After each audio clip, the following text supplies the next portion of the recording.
This is like take like 45. I don't know. All right, here we go. Take 43 and action.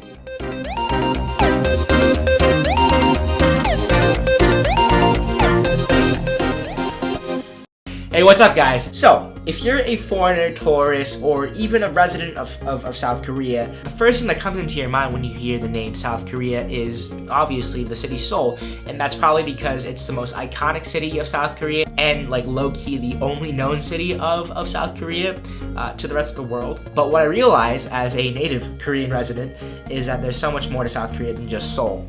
And with that being said, we'll be talking about Busan. So Busan is a port city located on the southernmost part of the Korean peninsula. It's known for its historical significance, its seafood, really good. Its nightlife, its beaches, it's like a different vibe from Seoul. And so, I mean, there's a reason why millions of people visit Busan over Seoul each year.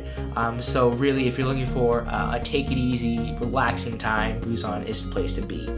So assuming that you're traveling from Seoul to Busan, which is what most people do, the obvious question that arises is how am I going to get to Busan? Luckily for you, Korea has a really good rail system called KORAIL. So KORAIL is all over the nation. It's not exclusive to Seoul or Busan. Kind of like U-Rail.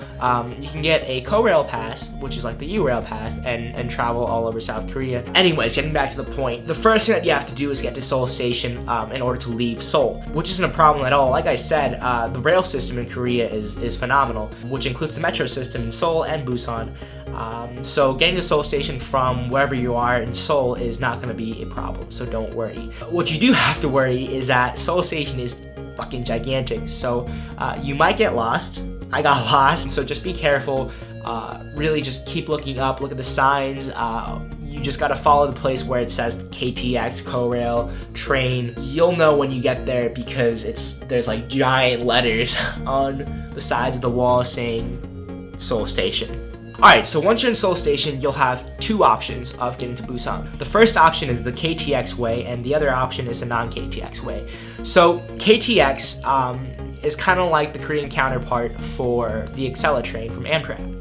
The KTX is the fastest train and the best train offered by KORAIL. It has excellent facilities, excellent service, has a lot of leg room, and it's super fast. The deal breaker for a lot of people is that the KTX train is really it's really expensive, which is why a lot of people also choose to take option 2, which is the non-KTX trains. My train was called the Mugunga train. Mugunga is a flower in Korea. I believe it's unique to Korea, but like that's not the point. The difference between this train and the KTX is that the slower trains will take you about 5 hours from Seoul to Busan, whereas the KTX will take you like anywhere from 2 to 3 hours. Slower trains. So we got on a pretty ass train. It smells like crap. It feels like crap. It smells like Hey, you guys wanted a cheap train. and it's so humid. It's not the best, like facility-wise, but it is a lot cheaper. It's $60.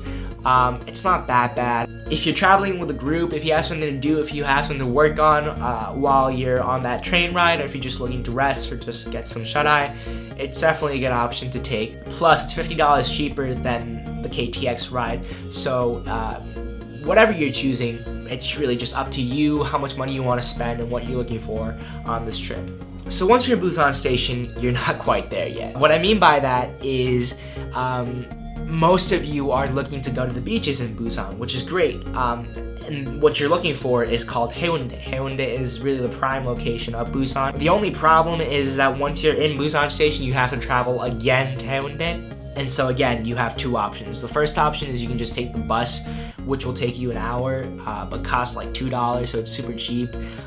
Or you can take a taxi, and depending on how many people you're traveling with and how many bags you have, it can take you anywhere from like 20 to 30 minutes. It will cost you anywhere around like, I want to say like $25 to $35. It cost like $38 for us because we were a huge group, so we had to rent out a huge van. But definitely, I think in this case, taking the taxi is worth it. The traveling time is first of all, half of what you would travel on a bus. Also, you can select and pick the location that you want to be dropped off in, which is super helpful, especially for foreigners and tourists who don't know Korean. But that's not meant to discourage you from taking the bus. I mean, you can't really go wrong either way. I paid $6 for the taxi ride because we had 7 people in our group, whereas I could have paid $2 for an hour bus ride. I just wasn't patient enough to do that. So for housing, we stayed at Kidari Guesthouse. It's right next to the beach, which is really nice. It's ran by a guy in his 30s. He's really nice. It's furnished with a full-on kitchen, air conditioning, the basics, what you would expect from a guest house. I think because for its location and its aesthetics and its name value, it's a little pricey. We stayed there for 2 nights and 3 days. The whole staying cost for each person was about $100, so that's $50 per night. It's a little pricey for a guest house, especially. But I think for what we were looking for in this trip, I think it was worth it. We were looking to spend a little more than that for accommodations, but we found somewhere cheaper, so we were great. So what was good for us about staying at Kidari was that the maximum capacity per room is 7 people, which is great because we're a group of 7, and so we rented out an entire room and it was to ourselves. Usually if you're staying at a guest house, you would have to stay with someone else that you don't really know. And depending on what you're looking for, that can be good, that can be bad.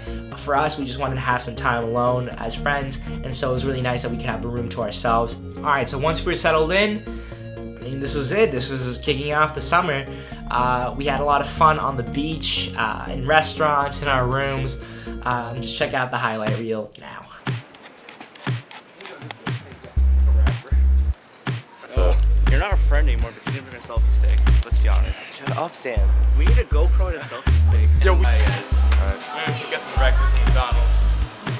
So what are you gonna get, YJ? I don't know. No, let's just go. That's disgusting. Alright, mission aborted.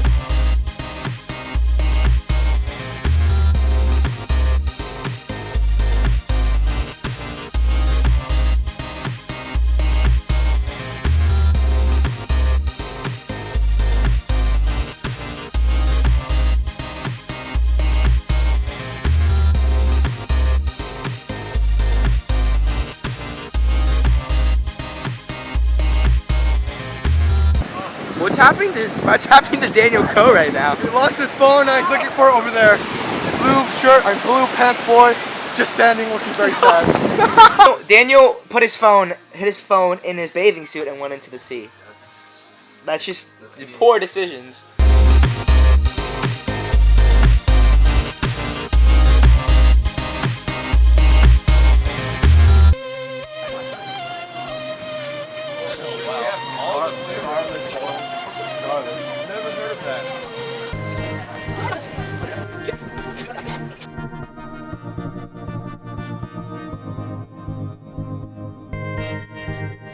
We didn't get fish, but it's chicken. This is Taste test, taste test.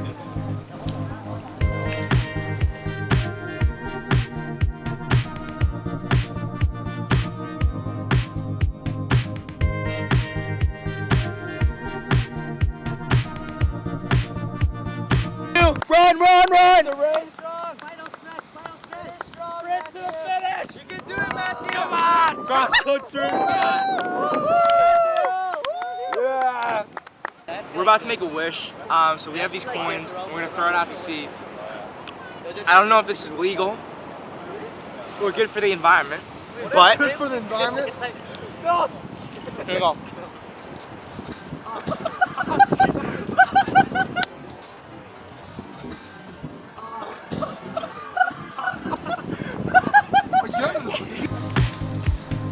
This looks so good. It's disappearing like lightning.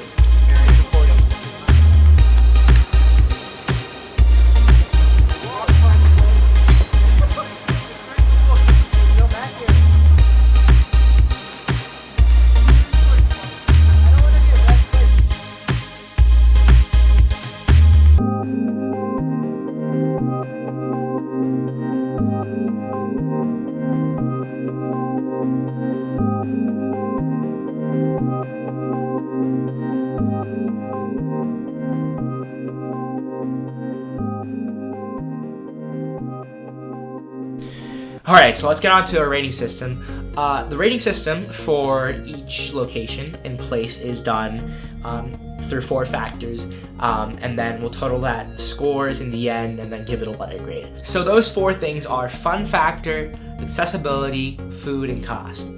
For fun factor, it's really what you make out of this experience. Obviously, Busan is known for its beaches, but that can get quite old really fast, and so what I suggest is that you bring like a frisbee or a ball or whatever you have to kind of mess around with, so that you don't have to rely on the beach to have fun. Unfortunately, the 2 days that we were staying at in Busan, it was really, the weather was really shitty. One cool thing was that we found a dead turtle in the sea, so like that made up for everything. Not really. Also, Korea is infamous for its homogeneous population, which you generally see in Seoul, but it's not really like that in Busan, which I was really surprised about. So during those 2 days that we were there, apparently there was a international surfing competition going on, and so for that, there were a lot of foreigners coming in, and so when we were walking down the street, what used to be like 80% Korean and 20% foreigners, what you would see in Busan, it became 50-50, and it was just cool to see, and it felt weird, but it was awesome. There's a red light district, there are a bunch of clubs and bars, it's whatever floats your boat. My friends went to clubs and bars, I stayed, so I can't really say for myself and how I felt about it and how it was, but I mean, it's famous for a reason, so definitely check it out if you're into that kind of stuff. But overall, I was honestly a little disappointed about Busan, because Busan is so hyped. I mean, it's like the location to be at during the summer, but sometimes I found myself bored, sometimes I found myself with nothing to do, and so that was a little disappointing. But overall, I can't really shit on Busan too much because I did have a generally good time. And so for fun factor, I'm giving Busan a 7 out of 10. So keeping things short, accessibility in Busan is great. Everything that you need is in walking distance, and in the unusual case that you want to travel a little bit farther than what's around you, you can take the metro system or taxis. Transportation in Korea as a whole is relatively cheap, so it's really not a problem getting around places in Haeundae and Busan, and so you'll have no problem. I found no problem. I think the transportation system is great, and so I'm giving this place a 10 out of 10. Food, yes, so let's talk about that. Busan, like I said before, is known for its seafood. So here's the problem. The seafood is really good in Busan. They do it right, like they are the OGs of seafood. But if you're a person who doesn't like seafood, then you're gonna have a hard time here. Like that's reality. Obviously, there are some things that are available to you that's not seafood, and I mean, you can survive, but the delicacies and what Busan is known for are its seafood and its noodle-based meals, and so definitely it's a great place to be if you love seafood. We had Hae, which was sashimi or sushi, which is raw fish, baked clams, which was awesome. We did have Korean barbecue once, but right before we left, which was also awesome. We cooked our own meals sometimes. We cooked our own seafood ramen, which was delicious. Everything that we had there was bought from the flea market. Usually around the flea market and in the flea market, there are vendors that sells a lot of really good food. We had chicken strips, chicken pieces when we were there. There is Turkish ice cream with honeycombs, tteokbokki, odeng, a lot of generic Korean snacks that you can find in Seoul, but even better in Busan. So with that being said, I think food deserves a 9 out of 10. So now let's talk about cost. The way I rank cost is from low, middle, high, and what that involves is basically low means you can get through the day with $20. Middle means you can get through the day anywhere from $20 to $40, and high means you can get through the day with $40 or more. I mean, you can really go low and high, but a lot of people are at the medium of that medium point between $20 and $40. You can easily make your way around Busan with $30 a day. That includes meals and transportation, costs, what you want to do, and so I think that's a pretty good deal. Obviously, accommodation is up to you. With accommodation, we spent about $80 a day, which sounds pretty expensive, But again, that was really what kind of like on our budget, and so what we were looking for was different than other people. You can spend small or big, so there's a lot of versatility in there. And so for that, I'm giving cost 8.5 out of 10. So overall, if we add those points up, that's 34.5 out of 40, which gives you a B/B+. But again, this is all subjective. The point that I want to make in this video is that how I rank these locations is all subjective. And so it's coming from my experience, but really what is a D-range experience for me can be an A-range experience for you, depending on who you travel with, what you do there, what skills and assets you have. And so again, don't take my word for it. I'm just trying to help you out. Thank you so much for traveling with me throughout this video. Subscribe, like, and comment for any questions that you have, and come back for more later. Thank you guys. See ya.